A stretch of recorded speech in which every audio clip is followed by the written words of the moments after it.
बहुत आपका धन्यवाद। मंच पर बैठे हुए डॉक्टर सीपी राय जी के साथ हमारे मीडिया और सोशल मीडिया के सारे वरिष्ठ सहयोगी, पत्रकार बंधुओं, सबसे पहले तो नववर्ष की बहुत बहुत शुभकामनाएं। 10-15 दिन तो नववर्ष की शुभकामनाएं दी जा सकती हैं। आप सबको नववर्ष मंगलमय हो और आशा करती हूँ कि ये वर्ष आपके जीवन में हर्षोल्लास, स्वचेतना का वर्ष हो। ये एक विशेष प्रेस वार्ता है जो हम लोग 12 शहरों में 12 वरिष्ठ प्रवक्ता आज कर रहे हैं। अगर पीछे थोड़ी सी शांति हो जाएगी तो मज़ा आएगा। कॉन्फ्रेंस हम लोग 10 दिन पहले करना चाहते थे, लेकिन जैसा कि आपको पता है, डॉक्टर मनमोहन सिंह जी के दुखद निधन की वजह से कांग्रेस पार्टी ने 3 तारीख तक सारे अपने कार्यक्रम स्थगित किए थे और उसके बाद जब कार्यक्रम शुरू हुए तो उसमें पहले चरण में हम ये प्रेस वार्ता कर रहे हैं। ये प्रेस वार्ता एक अहम मुद्दे पर है और आपके सामने मैं मुखरित हूँ। पहले अपना ओपनिंग वक्तव्य दूंगी, उसके बाद आपके सवालों का स्वागत है।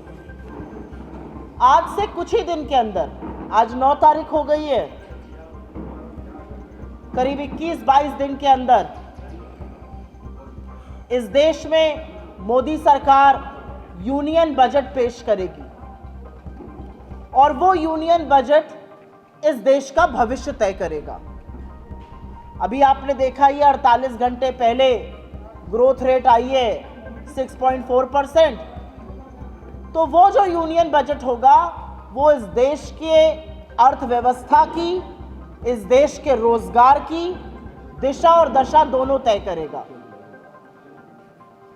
वो तय करेगा कि क्या इस देश में निवेश और उपभोग होगा। वो तय करेगा कि क्या महंगाई की मार से जो लोग जूझ रहे हैं उनको कुछ राहत मिलेगी। और सबसे बड़ी चीज वो तय करेगा कि आपके जैसे और हम जैसे तमामों करोड़ों लोग जो टैक्स की मार और टैक्स के बोझ के नीचे उसके तले दबते जा रहे हैं, क्या उनको कोई राहत मिलेगी। और किसी भी आकलन से पहले टैक्स पर आज बात करनी जरूरी है, क्योंकि आजाद भारत में पहली बार सूट बूट की नरेंद्र मोदी सरकार ने इनकम टैक्स को कॉर्पोरेट टैक्स से ज्यादा कर दिया है। मतलब जो धन्ना सेठ, जो बड़े बड़े पूंजीपति हैं, वो आपसे, हमसे, इस देश के गरीब वर्ग से कम टैक्स दे रहे हैं। गला आपका रेता जा रहा है टैक्स पर, आपके बच्चों की पढ़ाई, आपकी दवाई पर उसका असर पड़ रहा है। लेकिन टैक्स की चर्चा हो तो शुरुआत तो गब्बर सिंह टैक्स से ही करनी पड़ेगी। छुट्टियों का माहौल था, आप लोग भी गए होंगे सिनेमा देखने, हो सकता है 2 बच्चों के साथ गए हो। लड़के ने कहा हो मैं नमक वाला पॉपकॉर्न खाऊंगा, बच्ची ने कहा हो कि मैं तो सॉल्ट कैरेमल खाऊंगी। हो सकता है धर्मपत्नी ने कह दिया हो मैं तो मिक्स खाऊंगी। अब वही अड़चन आ गई, जीएसटी कौन सा लगेगा, 5 लगेगा, 12 लगेगा, 18 लगेगा। ये गुत्थी सुलझाने में पूरा देश उलझा हुआ है। और इसीलिए गब्बर सिंह टैक्स की बात करनी है, क्योंकि जीएसटी एक इनडायरेक्ट टैक्स है। आपकी पॉकेट में 5,000 रुपए है, आपकी पॉकेट में 500 रुपए है, आपकी पॉकेट में 50 लाख रुपए है, सरकार को कोई फर्क नहीं पड़ता। अगर आप आज की तारीख में कोई सामान खरीदते हैं तो गरीब हो या अमीर, उसको एक बराबर जीएसटी का टैक्स देना है। और इसीलिए इनडायरेक्ट टैक्स को डीमेरिट टैक्स कहा गया है। ये उपभोग पर टैक्स होता है, ये कंजम्पशन टैक्स होता है। आप जो भी खरीदिएगा, आपने जूता खरीदा, आपने शर्ट खरीदी, आपने आटा खरीदा, दही खरीदी, उस पर एक बराबर टैक्स देना है। इस देश का नतीजा आपको उपभोग पर दिख रहा है, कंजम्पशन पर दिख रहा है। मैंने कहा ना, लोग रोजमर्रा की जो चीजें हैं उस पर कम खर्चा कर रहे हैं। यही नहीं, लोग अपनी बचत से पैसा निकाल के खर्चा करने को मजबूर हैं। हिंदुस्तान का सेविंग रेट 50 साल में सबसे कम लेवल पर है। आज की तारीख में करीब 9.5 लाख करोड़ रुपए सेविंग के उड़ गए पिछले 5 सालों में। लोग मजबूर हैं अपने ईपीएफ, अपने बैंक अकाउंट की सेविंग से निकालकर खर्चा करने के लिए। यही नहीं, 2024 के चुनाव में महामानव ने कहा था मंगलसूत्र छीन लेंगे। ये क्या पता था अपनी ही बात कर रहे हैं, क्योंकि गोल्ड लोन लेने वालों की संख्या में 50% की वृद्धि पिछले 9 महीने में हुई है और लोन लेकर ना चुकाने वालों की संख्या 30% से ज्यादा बढ़ी है। यह असलियत है आज इस देश की।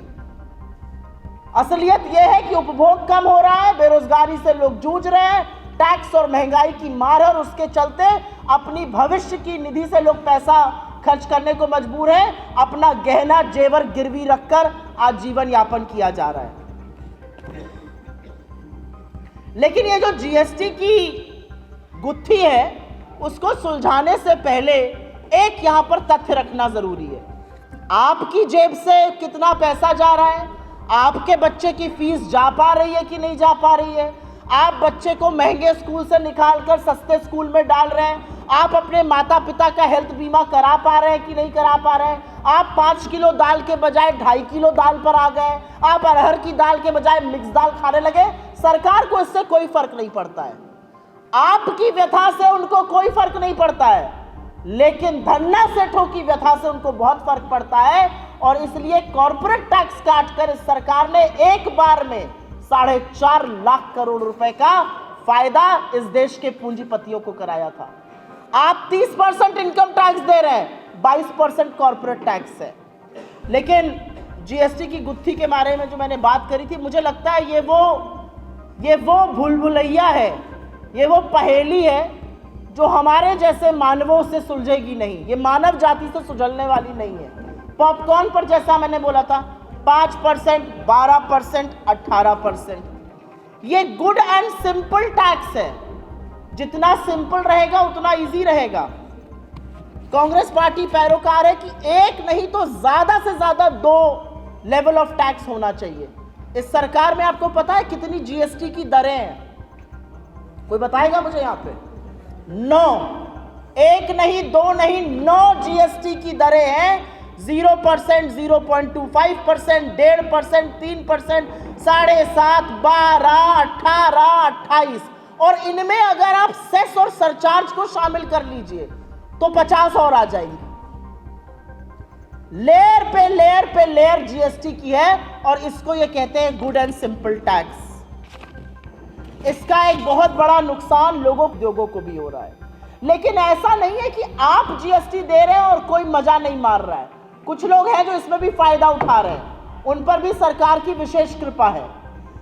जीएसटी इंटेलिजेंस महानिदेशालय डीजीजीआई के अकॉर्डिंग 2023-24 में 2 लाख करोड़ की जीएसटी चोरी हुई। इनपुट टैक्स क्रेडिट के माध्यम से 35,000 करोड़ की चोरी हुई। 25,000 करोड़ की जीएसटी से जुड़ी चोरी 18,000 फर्जी संस्थाओं के थ्रू हुई।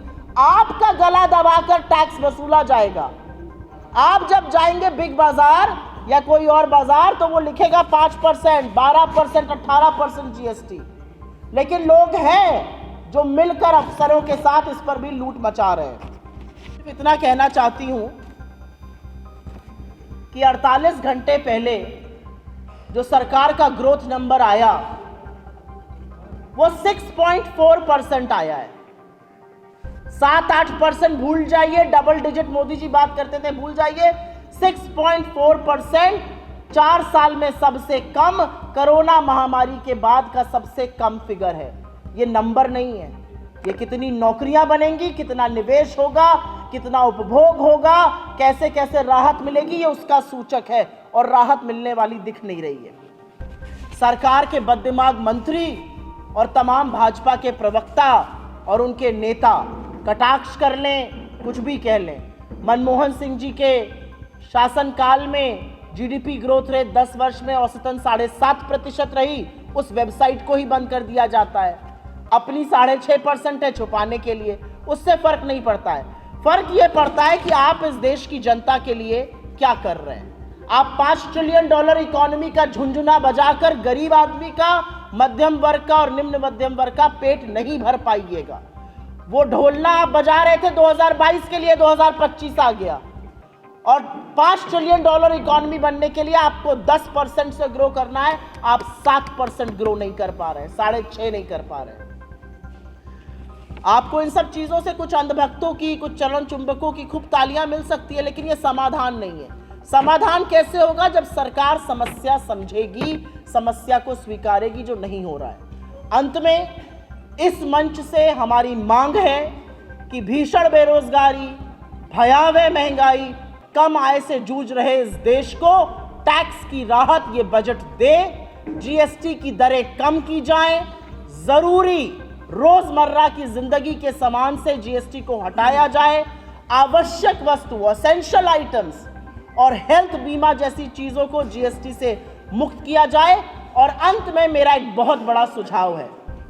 आपने हमारी स्कीमों के नाम चुरा के अपनी स्कीम बना ली, खूब मार्केटिंग करी, अच्छी बात है, हम भी आपसे सीख रहे हैं। हमारी एक न्याय पत्र, उसमें जीएसटी 2.0 का जिक्र है, जो जीएसटी के परिवेश को सरल भी करेगा और एक ताज़ा नए रूप से प्रस्तुत भी करेगा।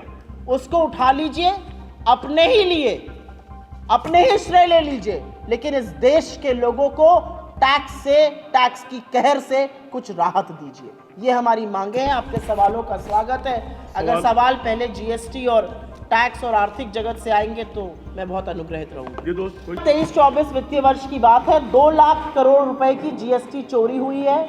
ये इसके पहले वाले वर्ष से डबल है।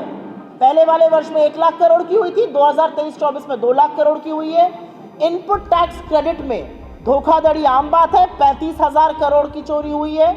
25,000 करोड़ रुपए की जीएसटी चोरी जो हुई है वो 18,000 फर्जी संस्थाओं का खुलासा है, उसके थ्रू हुई है। और कोई पहले मैं इस पर आंसर दूंगी।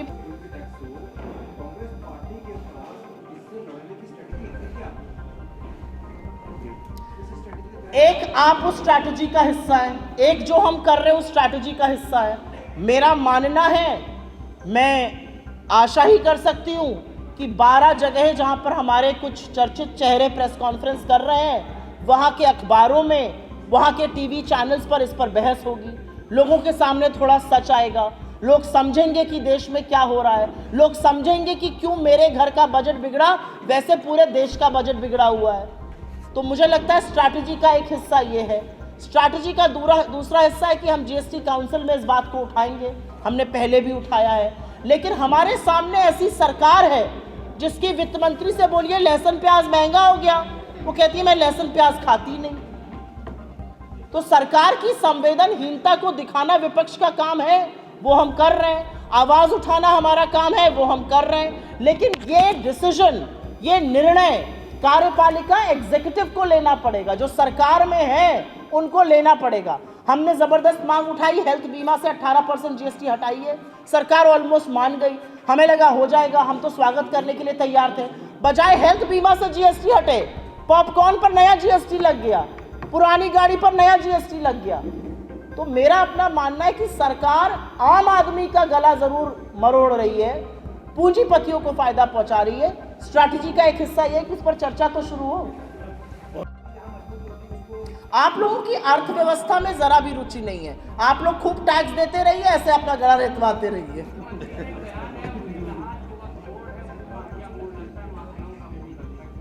मुख्यमंत्री ने पहली बार ऐसा नफरती बयान दिया है।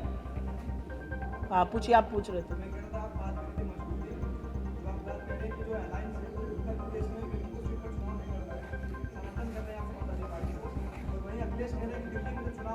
इसका जवाब मैंने दे दिया, एग्जैक्टली सेम सवाल था। ये हो चुका है। और लाओ।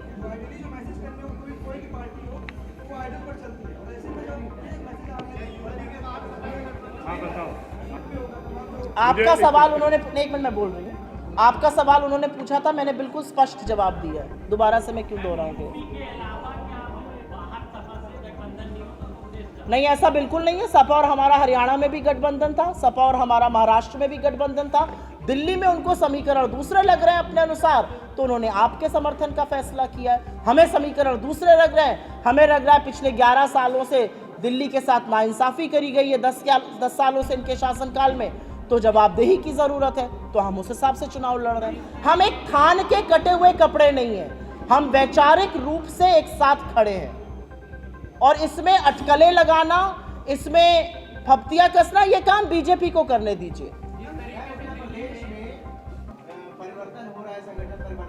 कहाँ पे?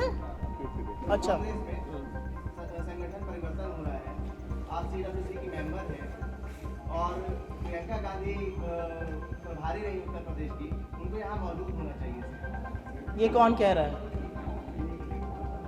होना चाहिए था, ये कौन कह रहा है? मेरा सवाल है, हाँ होना चाहिए था, बड़ा परिवर्तन है। नहीं, ये सवाल है आपका कि आपकी टिप्पणी है? टिप्पणी है तो मैं स्वागत करती हूँ उसका।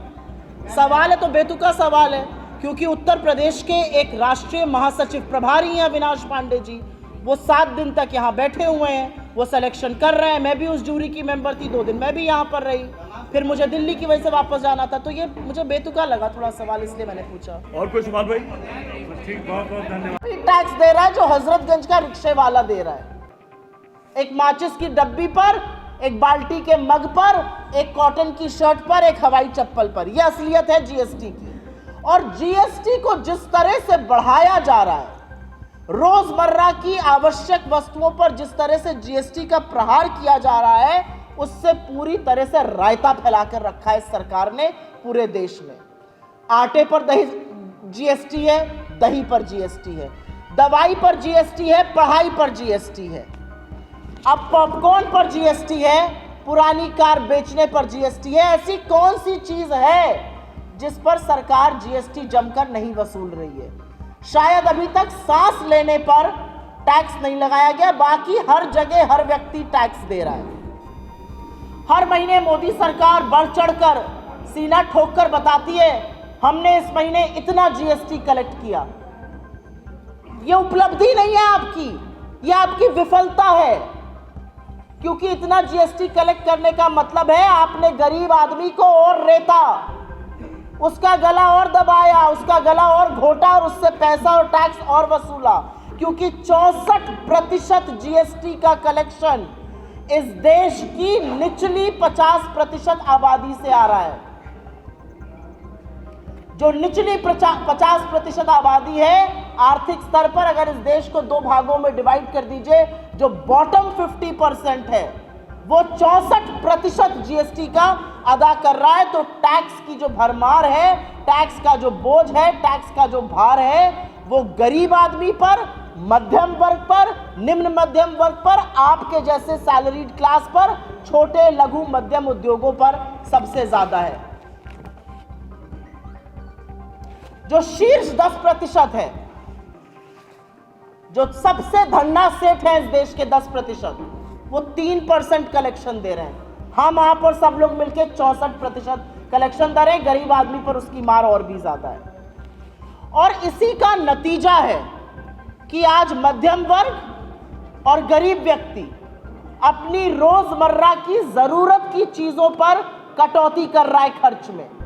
और मैं कोई भी चीजें बिना आंकड़े के व्हाट्सएप का फर्रा पढ़ के नहीं बोलती हूं, वो दूसरे दफ्तर में होता है। आंकड़ों के साथ आपको बता रही हूं कि आज की तारीख में आम मध्यम वर्ग के लोग खाने पर, बच्चों की शिक्षा पर कम खर्चा कर पा रहे हैं, क्योंकि इतना जीएसटी, इतना टैक्स का बोझ है। और ये और भी भयावह हो रहा है क्योंकि बेरोजगारी है, महंगाई है, आय कम है, और उसके बाद इतना बड़ा टैक्स का बोझ। आप लोग शांति रखिए प्लीज पीछे। दो आज की तारीख में मध्यम वर्ग और निम्न मध्यम वर्ग अपने बच्चों को कॉलेज से डिग्री पूरी नहीं करा पा रहा है। 50,000 लोगों ने सेंट्रल यूनिवर्सिटी से बिना डिग्री पूरी किए एडमिशन कैंसिल हुआ है। 37 लाख इस देश के बच्चे सेकेंडरी स्कूल में एडमिशन लिखा नहीं पाए हैं, क्योंकि उनके माता पिता के पास इतना पैसा नहीं है कि उनको आगे पढ़ाया जाए। बुजुर्गों से पूछिए आप, हेल्थ इंश्योरेंस कराने जाते हैं, 18% जीएसटी देना है हेल्थ इंश्योरेंस पे। लाइफ इंश्योरेंस और हेल्थ इंश्योरेंस पर आप 18% जीएसटी ले रहे हैं। अभी 2 दिन पहले मैं एफएमसीजी की रिपोर्ट देख रही थी, यही कंपनियां जो साबुन, तेल, शैम्पू वगैरह बनाती हैं। इन्होंने कहा अब बड़े पैकेट का सामान बिक ही नहीं रहा है। जैसे मूंग दाल की दाल मोट पहले इतनी बड़ी आती थी, फिर इतनी हुई, अब इतनी बड़ी बिकने लगी है, 5-5 रुपए की। पार्ले जी पहले इतना बड़ा था, फिर इतना हुआ, अब 2-2, 3-3 बिस्कुट बिकते हैं। वही हाल एफएमसीजी का भी हो गया, छोटे छोटे पैकेट बिक रहे हैं। और ये सहूलियत नहीं है, क्योंकि लोगों के पास बड़ा पैकेट खरीदने का पैसा नहीं है, उनका सामर्थ्य नहीं है। मैं आपकी बात से असहमत हूँ और बड़े सर्वसम्मति से और बड़े सम्मान से असहमत हूँ। अगर आपके घर में बच्चे की पढ़ाई पर, दवाई पर, खाने पर कम खर्च हो रहा है तो आप शहर में रहिए या गांव में रहिए, आपको वो बात चुभ रही है और ये किसी को समझाने की ज़रूरत नहीं है। एक माइक ले लीजिए और मत बताइए आप कहाँ से हैं और चले जाइए गांव में, और जितने अच्छे से ग्रामीण अंचल के लोग ये बात समझा सकते हैं वो शहर के बहुत भक्त नहीं समझा पाएंगे। ये मैं आपको दावे के साथ कह सकती हूँ, ग्रामीण परिवेश से आती हूँ इसलिए और अच्छा कह सकती हूँ। जो गांव का आदमी है वो आपको 4 बातें और बताता है। यूरिया की बोरी 50 की थी, पैसे वो 45 की हुई, कैसे उसका दाम बढ़ा, कैसे उसका दाम घटा। मैं आपको एक महाराजगंज में थी और एक बिल्कुल ग्रामीण परिवेश का व्यक्ति मुझसे मिलने आया था, सवेरे सवेरे की बात है, ऐसे ही जनवरी फरवरी का महीना था, और हमने उनको चाय और बिस्किट जो आता है उसको दिया जाता है वो दिया। उसने पार्ले जी का बिस्किट खाकर वो बात कही जो आज तक शहर में किसी पढ़े लिखे तथाकथित व्यक्ति ने नहीं कही थी। उसने कहा इहो उड़ा गई ले, ये भी लेके डूब गए। बड़ा पैकेट आता था, छोटा पैकेट हो गया। ये गांव का व्यक्ति खूब समझ रहा है, तो गांव के व्यक्ति को बिल्कुल मूर्ख मत समझिए, खूब समझते हैं लोग। मुझे ऐसा लगता है जिस दिन मुद्दों पर बात होने लगेगी, जिस दिन आप जैसे मूर्धन्य पत्रकार टीवी पर बैठकर ताल ठोक कर एक बार ऐसे ऐसे करके सरकार से बोलेंगे महंगाई की मार कब खत्म होगी, घुटने पर ले आएंगे आप सरकार। 2014 के पहले आप लोग ये करते थे, 2014 के बाद से थोड़ा कम कर दिया ये कर। और चुनाव में बहुत सारी बातें कही जाती हैं। कांग्रेस पार्टी पर एक ही दल है इस पूरे देश में, भारतीय राष्ट्रीय कांग्रेस, जिसके साथ बीजेपी की साठगांठ पर कोई आरोप नहीं लगा सकता, जिसका पूरा आंदोलन आरएसएस ने खड़ा किया, जिनको छोटा संघी बुलाया जाता है, जो जब दिल्ली में दंगे होते हैं चुपचाप बैठ जाते हैं, जो गुजरात जाते हैं बिल्किस बानो का नाम नहीं लेते हैं, जो अपने साथियों को जो एक वर्ग विशेष से आते हैं उनको दूध की मक्खी की तरह निकाल देते हैं, उनके मुंह से ऐसी बातें अच्छी नहीं लगती। मैं शालीनता और मर्यादा इस मंच से नहीं छोड़ूंगी। मुझे ऐसा लगता है जो उन्होंने कहा है वो हास्यास्पद है, फिजूल की बात है।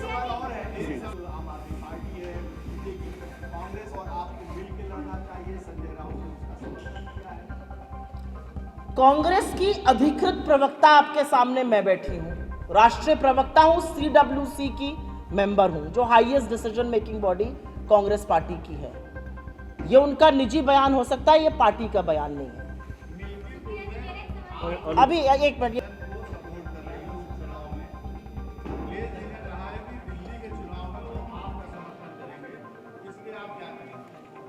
उनकी मर्जी है। हमें ऐसा लगता है कि इंडिया गठबंधन को मजबूत रखना, उत्तर प्रदेश के क्रूर प्रशासन से लड़ना, उत्तर प्रदेश में जो सरकार अहंकार के मद में डूबी हुई है, जो निरंकुशता पुलिस की हम रोज देखते हैं, उसका डटकर मुकाबला करना, इंडिया गठबंधन के साथ हम मिलकर ये चुनाव लड़ रहे हैं। इसमें कोई भी मतलब मुझे इसमें कोई विरोधाभास नहीं दिखता है। उनका दिल्ली में जिसको भी समर्थन करने का मन हो वो कर सकते हैं। हमें ऐसा लगता है कि उत्तर प्रदेश में भारतीय जनता पार्टी को रोकने का, उत्तर प्रदेश में 46 सीट जो इंडिया गठबंधन ने जीती, जिसमें कांग्रेस और सपा महत्वपूर्ण भूमिका हमने मिलकर अदा करी, उसने इस देश का राजनीतिक परिवेश बदला। अगर उत्तर प्रदेश ने निर्णायक निर्णय ना दिया हो, नरेंद्र मोदी आज बैसाखी की सरकार ना चला रहे होते। किसने? डिप्टी सीएम ब्रिजेश पाठक इतनी कमजोर हो चुकी है, चुनाव से वर्कआउट विड्रॉ कर लेती है, और क्यों नहीं वो चुनाव में कांग्रेस लड़ती है। तो अब भाजपा के डिप्टी सीएम क्या कह रहे हैं उस पर मैं क्यों प्रतिक्रिया दूंगी? भाजपा के डिप्टी सीएम, अरे सुनिए मेरी बात, भाजपा के डिप्टी सीएम हमारी बड़ाई तो करेंगे नहीं। भाजपा के डिप्टी सीएम सुबह चाय पीकर ये तो नहीं कहेंगे आओ भाई एनआई, आओ भाई पीटीआई, आज कांग्रेस की भूरी भूरी प्रशंसा करूंगा। वो तो आपको बुलाकर 10 बातें ही हमारे खिलाफ सुनाएंगे, तो उनको बोलने दीजिए। असलियत ये है कि ब्रिजेश पाठक जी हों या योगी आदित्यनाथ जी हों या अमित शाह जी हों या नरेंद्र मोदी जी हों, इनमें से कोई भी आपको ये नहीं बता पा रहा है कि लोकसभा चुनाव में इनको इतनी बड़ी पटखनी उत्तर प्रदेश ने क्यों दी? उपचुनावों में हमारा एक स्ट्रेटेजिक निर्णय था और निर्णय था कि हम नहीं लड़ेंगे, यहां पर सपा ज्यादा मजबूत है, हमने उसको लड़ने दिया। विथड्रॉ करने का क्या मतलब होता है? हमने अपने घटक दल का समर्थन किया, इसको विथड्रॉल कैसे बोलते हैं? भाजपा के व्यक्ति तो बात को मिर्चा लगाकर बोलेंगे ही चटकारे लेकर, उसका जवाब मैं देने के लिए थोड़ी बैठी हूं यहाँ पे। देश विदेश की ताज़ा खबर पाने के लिए हमारे चैनल NTV निष्पक्ष को सब्सक्राइब करें व बेल आइकन दबाना ना भूलें।